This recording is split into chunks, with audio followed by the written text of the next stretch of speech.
안녕하세요. 눈을 감으면 들리는 이야기 선율입니다.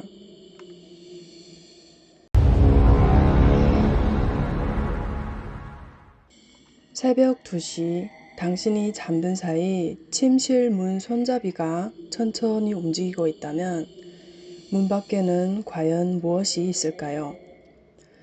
오늘 이야기는 한 네티즌이 직접 겪은 어린 시절의 경험입니다. 듣고 나면 조금 뒤가 서늘해질지도 모릅니다. 그럼 시작하겠습니다. 준호는 8살 때 할아버지 할머니와 함께 시골 마을에서 살고 있었습니다. 부모님은 모두 외지에서 일하고 있어 1년에 몇 번밖에 집에 오지 못했죠. 그날은 아직도 잊히지 않습니다. 마을이 갑자기 소란스러워졌습니다. 누군가 목을 매달았다는 소식이었습니다. 마을 입구 오래된 회화나무 아래 사람들이 몰려 있었고 그 중심에는 지수라는 여자가 목을 매단 채 매달려 있었습니다. 바람이 불 때마다 그녀의 몸은 천천히 좌우로 흔들렸습니다. 어른들은 가까이 가지 못하고 멀리서 숨죽이고 있었지만 준호는 어린 나이 특유의 호기심으로 조금씩 앞으로 다가갔습니다. 그리고 손을 뻗어 그녀의 발을 살짝 건드렸습니다. 그 순간 차가운 감촉이 온몸을 파고들었습니다. 단순히 차가운 게 아니었습니다. 뭔가 살아있는 것 같으면서도 살아있지 않는 뼈 사이로 새어나오는 음산하고 차가운 기운이 손톱에서 심장까지 들어오는 것 같은 소름 끼치는 느낌이었습니다. 준호는 그 자리에서 몸을 떨기 시작했습니다. 그때 이 녀석아, 거기서 뭐 하는 거야? 할머니의 외침이 들렸습니다. 곧 마을 사람들이 밧줄을 끊었고 지수의 시체가 바닥으로 떨어졌습니다. 그 소리는 젖은 무언가가 떨어지는 듯한 묵직한 소리였습니다. 며칠 후 지수는 장례를 치르려고 관에 안치되었습니다. 하지만 그녀의 빈소는 이상하게도 항상 비어 있었습니다. 지수의 남편은 외지에서 일을 하고 있었는데 연락이 닿지 않았고 두 아이는 이장님 댁에서 돌봐주고 있었습니다.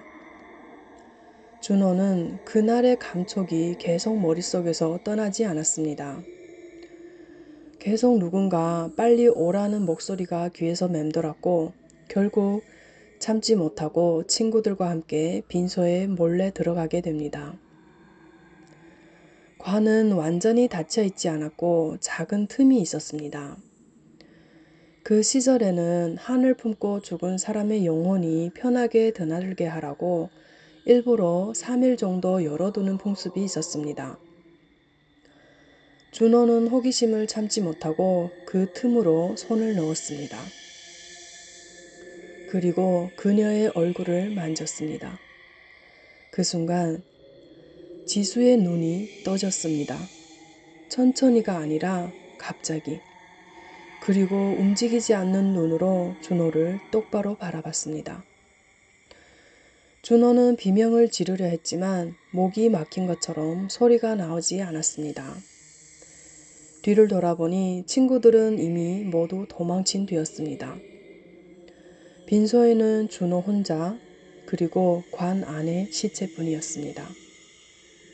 그때 관 안에서 무언가 움직이는 소리가 들렸습니다. 빨리 도망가고 싶었지만 관 안에서 무언가가 밖으로 나올 것 같은 느낌에 준호는 숨조차 쉬지 못한 채 그 자리에 얼어붙었습니다. 그 순간 밖에서 어른들이 발소리가 들렸고 준호는 그제야 정신없이 집으로 도망쳤습니다. 집에 돌아온 준호는 가족들에게 그가 겪은 일을 감히 말하지 못했습니다. 그가 몰래 빈소에 들어갔다는 것을 알게 되면 크게 혼날 게 뻔했으니까요. 그리고 그날 이후로부터 이상한 일이 벌어지기 시작합니다. 7일째 되는 날 밤, 준호는 원래 항상 좀 늦게 자는 아이였습니다. 하지만 그날따라 졸음이 쏟아졌고 일찍 잠에 들었습니다. 그리고 새벽 2시, 바닥을 끄는 소리, 누군가가 계단을 한 걸음 한 걸음씩 올라오고 있었습니다. 느리지만 분명한 리듬, 점점 더 가까워집니다. 그리고 준호의 방 앞에서 멈췄습니다. 문 손잡이가 돌아갔고 문이 열렸습니다. 문틈 사이로 보인 것은 사람의 얼굴, 그리고 눈. 하지만 그 눈은 정상이 아니었습니다. 검은색 눈동자 하나도 없는 온통 흰색의 눈이었습니다. 그 눈이 준호를 똑바로 바라보고 있었습니다. 준호는 움직일 수 없었습니다. 눈도 감을 수 없었고 숨조차 쉬기 힘들었습니다. 그리고 귓가에 들리는 작은 목소리. 왜 나를 만졌어? 그것은 밤새도록 눈을 뜨고 준호를 노려보다가 새벽 6시, 동이 틀 무렵에야 사라졌습니다.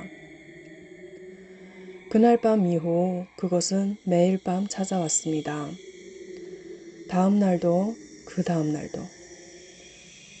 준호는 점점 쇠약해졌고 학교도 제대로 다닐 수 없었으며 잠꼬대로 계속 중얼거렸습니다. 보지 마, 날 봐. 결국 할머니는 이상함을 눈치채고 모든 사실을 듣게 됩니다. 그리고 말했습니다. 그 아이 원한이 깊고 억울하게 죽었는데 내가 건드린 거야.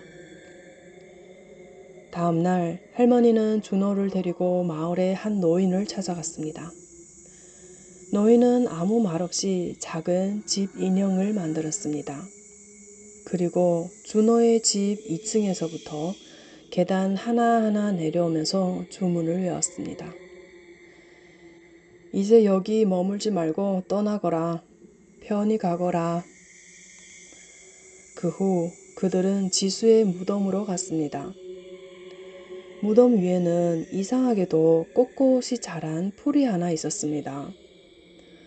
바람이 불 때마다 그 풀은 준호 쪽으로 기울었습니다. 노인은 그 풀을 뽑아 집 인형과 함께 태웠습니다. 그리고 그날 이후 그것은 더 이상 나타나지 않았습니다. 시간이 흐르고 준호는 나중에 알게 됩니다. 지수는 남편에게 심한 폭력을 당하며 살았고 결국 절망 속에서 2 아이를 놔두고 스스로 목숨을 끊었다는 사실을요. 그리고 남편은 장례식에도 나타나지 않았습니다.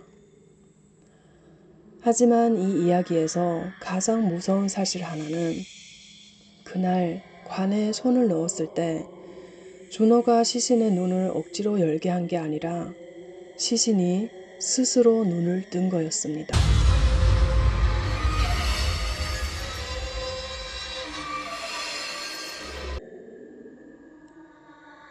지금 이 순간 당신의 방문 손잡이는 괜찮습니까? 오늘 이야기는 여기까지입니다. 다음 목요일 밤에도 또 다른 이야기로 찾아오겠습니다. 이 채널이 마음에 드셨다면 구독과 좋아요, 알림 설정으로 다음 이야기를 놓치지 마세요.